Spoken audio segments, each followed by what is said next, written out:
বাংলায় একের পর এক হত্যা ও ধর্ষণ দেখা গেছে। আরজিকর কাণ্ডের আমরা ভিডিও দেখেছি, আবারও কুলতলির একটা ভিডিও দেখছি, বাচ্চা মেয়েকে হত্যা ও ধর্ষণ করা হয়। কি বলবেন এই বিষয়ে? দেখুন, একটা কথা বলি যে আজকে আমাদের বাংলায়, আমাদের রাজ্যে যা হচ্ছে সত্যি এটা মর্মান্তিক ঘটনা।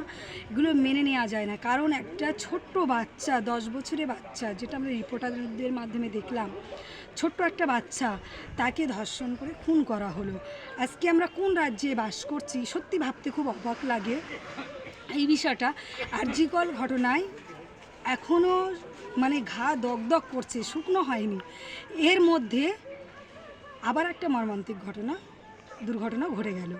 তা আমি একটা কথা বলবো যে এই বিষয়ে আজকে মানে মাননীয়া আমাদের রাজ্যের মুখ্যমন্ত্রী, যিনি মানে এই আরজিকর ঘটনায়, ব্যাপারটা একটু বলি, এই ঘটনায় উনি যেভাবে ধর্ষকদেরকে সাপোর্ট করছে, আমার তো মনে হয় উনি ধর্ষকদেরকেই সাপোর্ট করছে। যদি তা না করতো তাহলে আমি মনে করছি ডজন অ্যাডভোকেট পাঠানো হতো না। উনি ডজন অ্যাডভোকেট পাঠাচ্ছে, তাহলে ধর্ষকদের সাপোর্ট করছে বলেই মানে অ্যাডভোকেটগুলো পাঠানো হচ্ছে। আজকে যদি মানে আরজিকর ঘটনার বিচারটা যদি, এতদিন জাস্টিসটা যদি আমরা পেয়ে যেতাম, তাহলে এই ঘটনা আমার মনে হয় ঘটতো না। ওরা জানে, ধর্ষকরা জানে যে যে দিদি আছে, উনি 2-4 দিন হৈ হৈ করবে, জনগণ রাস্তায় নেমে, তারপরে মানে এটা চেপে যাবে, এটাই ভাবছে আর কি। তো ভাবছে বলেই আজকে এই ঘটনাটা ঘটে গেল। সত্যি এটা মেনে নেওয়া যায় না। আমি ধিক্কার জানাই। উনি এতটাই যে মানে কি বলবো, এতটাই নিচু মনের মানুষ, ওনার নিচের এত নিচু মন মানসিকতা, উনি বলে এখনও গদিতে রয়েছে। অন্য কেউ হলে আমার মনে হয় এতক্ষণ গদি পদত্যাগ করাই উচিত ছিল ওনার। আরজিকর কাণ্ডের এখনো বিচার পায়নি, তাহলে এই যে কুলতলির ঘটনা, এটা কি তাহলে আরজিকরের আঁচ? এটা কি বলবেন এই বিষয়ে? আরজিকরের আঁচ বলতে সেরকমই তো বোঝায় যে আজকে আমরা দেখলাম যে এই যে বাচ্চা মেয়েটাকে নির্মমভাবে হত্যা করা হলো। এখানে বলছে, সেখানকার মানে গ্রামবাসী বলছে যে প্রশাসনের মানে অবহেলায় এটা হয়েছে। ওনারা যদি ঠিক টাইম মতো একটু দেখতো, তাহলে খোঁজ খবর যদি নিত, তাহলে মনে হয় তদন্ত করলে আজকে এই ঘটনাটা ঘটে যেত না। প্রশাসনের গাফিলতি প্রথম কথা। আর দ্বিতীয় কথা, প্রশাসন বলছিল, আমি রিপোর্টারের মাধ্যমে দেখছিলাম, প্রশাসন বলছে গ্রামবাসীরা যখন ওখানে ক্ষুব্ধ, যখন তারা লাঠি সোঁটা হাতে যখন বাইরে বিক্ষোভ করছিল, তখন প্রশাসন বলছিল যে তোমাদেরকে শান্ত হতে হবে, তোমাদেরকে প্রশাসনের প্রতি আস্থা রাখতে হবে, সংবিধানের প্রতি আস্থা রাখতে হবে। আমি প্রশাসনদেরকে একটা কথা বলবো, যখন প্রশাসনের প্রতি কি আস্থা রাখবে, যখন গ্রামবাসী গিয়েছিল যে আমার মেয়েটা মিসিং, পাওয়া যাচ্ছে না, তখন যদি ঠিক সময় মতো তদন্ত করতো, আমার মনে হয় হচ্ছে কিনা আজকে এই ঘটনাটা ঘটতো না। তখন প্রশাসন কি করছিল? তখন কেন গাফিলতি করছিল? তখন তো যেতে পারতো। ব্যর্থ পুলিশ মন্ত্রী, ব্যর্থ স্বাস্থ্যমন্ত্রী।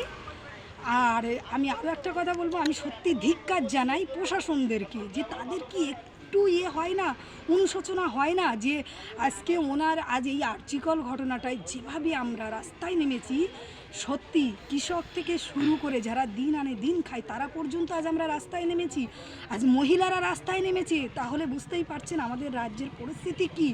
আর এই ছোট্ট একটা বাচ্চা, এটাই যদি মানে যারা এই ধর্ষণ করছে, তাদেরকে একটা কথা বলবো যে আমি মনে করছি আমাদের রাজ্যে বিচার নেই। আমি সত্যি বিচারপতি দিক দিয়ে আমার আস্তে আস্তে আস্থা হারিয়ে যাচ্ছে। কীভাবে এখনও আমরা যদি সেইভাবে তদন্ত হতো, তাহলে আমরা আরজিকর ঘটনায় জাস্টিসটা পেয়ে যেতাম। আজ কতদিন হয়ে গেল, এখনও আমরা জাস্টিস পাইনি, এখনও আমরা রাস্তায়। তার মধ্যে এরকম একটা মর্মান্তিক ঘটনা ঘটে গেল।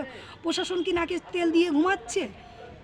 সত্যি লজ্জার বিষয়। আমি ধিক্কার জানাই এই রাজ্যের মানে মুখ্যমন্ত্রীকেও ধিক্কার জানাই, পুলিশ মন্ত্রীকেও ধিক্কার জানাই, স্বাস্থ্যমন্ত্রীকেও ধিক্কার জানাই। লজ্জা। আজকে যে রাজ্যে একজন মাননীয় মুখ্যমন্ত্রী মহিলা, সেই রাজ্যেই শিশু থেকে আজকে মানে বৃদ্ধ মানুষ পর্যন্ত, বৃদ্ধ মহিলারা পর্যন্ত সুরক্ষিত নেই। ছি, এর থেকে লজ্জার কি হতে পারে? আমরা বলবো, আমি অন্তত আমি বলছি রাজ্যের সমস্ত মা বোনেদের থেকে শুরু করে আমার মানে দাদা ভাইদের থেকে শুরু করে আমাদের বয়স্ক কাকাদেরও বলবো যে এই রাজ্যের মানে সরকার পাল্টানো খুবই দরকার, কারণ এই সময়টা এসছে সরকার পাল্টানো। কারণ এই একজন মহিলা রাজ্যেই যিনি এখন আমাদের মুখ্যমন্ত্রী, তিনি, আমি মনে করছি তিনি ক্ষমতায় এসে সবথেকে বেশি মহিলারা ধর্ষিত, সবথেকে বেশি ধর্ষিত। উনি একজন মহিলা হয়ে একজন মহিলা সেফটি দিতে পারছে না। এর থেকে লজ্জার কী হতে পারে? ধিক্কার জানাই আমি এই রাজ্যের পুলিশ মন্ত্রীকে এবং রাজ্যের মাননীয় মুখ্যমন্ত্রীকে। ব্যর্থ পুলিশ মন্ত্রী, ব্যর্থ রাজ্যের মুখ্যমন্ত্রী, ধিক্কার জানাই আমি।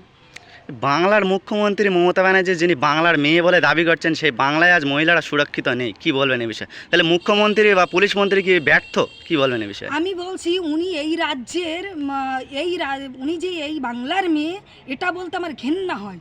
উনি যদি রাজ্যের মানে সত্যিকারের মানে এই বাংলার মেয়ে হতো, তাহলে মেয়েদেরকে সুরক্ষিত রাখার চিন্তা ভাবনা করতো। কারণ উনি ব্যর্থ একজন মানে রাজ্যের মুখ্যমন্ত্রী, ব্যর্থ রাজ্যের মুখ্যমন্ত্রী। আমি বারবার বলছি ব্যর্থ। কারণ উনি থাকাকালীনই একজন মহিলা রাজ্যের যখন মুখ্যমন্ত্রী থাকে, সেই জায়গায় কী করে দাঁড়িয়ে এত একের পর এক ধর্ষণ, একের পর এক ধর্ষণ, মানে বৃদ্ধ থেকে শুরু করে একদম ছোট শিশু পর্যন্ত কেউই বাদ যাচ্ছে না। কি পদক্ষেপ নিচ্ছেন উনি? কোনো মানে ওনার পুলিশ মানে দলদাসে পরিণত হয়ে গেছে, শুধু খাচ্ছে আর মনে হচ্ছে থানার ভিতরে ঘুমাচ্ছেন আগে সর্ষের তেল দিয়ে। কোনো চারিদিকে কোনো খোঁজ রাখে না, কোনো খবর রাখে না। যদি আজকে একটু মানে যখন নির্যাতিতার পরিবার যখন গিয়েছিল যে আমার মেয়েটা মিচিং, ঠিক সময় যদি যেত, তাহলে কুলতলির এই অঘটনটা করতে পারতো না। নিশ্চয়ই একজন মা, আমি সব কথার এক কথা বলবো, আমাদের রাজ্যের মাননীয় মুখ্যমন্ত্রী ব্যর্থ মুখ্যমন্ত্রী। ওনার মনে একটু অনুশোচনা হয় না। ওনার অনুশোচনা হবে কী করে? উনি একজন মানে মহিলা হতে পারে, উনি একজন মা হতে পারে, একজন মেয়ে হতে পারে, কিন্তু একজন মা হতে পারে না। কারণ একজন মা হওয়ার যন্ত্রণা, মা হওয়ার